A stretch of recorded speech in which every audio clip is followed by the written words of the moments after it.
तो कुछ हम विचार प्रधान या चिंतन प्रधान निबंध देखते हैं, विचार प्रधान या चिंतन प्रधान।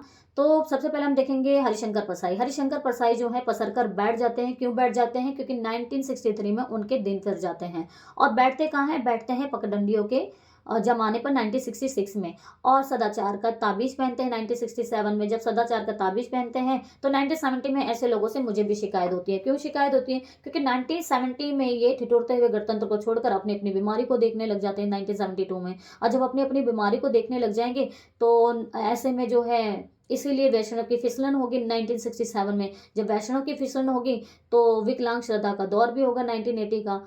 तो इसीलिए कहते हैं 1983 के कि सुनो भाई साधो, सुन लो, जो तुलसीदास जी हैं चंदन घिसते हैं 1986 में। और यही बात 1987 में कबीर भी कहते हैं। और पूछते हैं, ऐसा भी सोचते हो क्या तुम? ऐसा भी सोचते हो कि 1993 के लोगों से कहते हैं, तुम ऐसा भी सोचते हो कि पाखंड का आध्यात्म है 1998 का, आवारा आवारा भीड़ का खतरा है, प्रेमचंद के फटे जूते हैं? अगर ऐसा सोचते हो तो ऐसा मत सोचो। तब की बात कुछ और थी। तब लोग हंसते थे, रोते थे, खुश रहते थे। लेकिन अब तो बेईमानी की परत चढ़ गई है। जो निठल्ले लोग हैं वो भी डायरिया लिखने लग गए हैं भूत का पांव पीछे करके।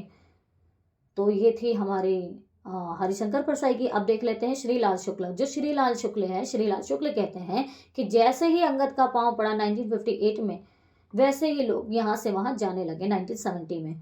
और मेरी कुछ श्रेष्ठ व्यंग्य रचनाएं भी 1979 में, कुछ जमीन पे थी, कुछ हवा में थी 1993 में।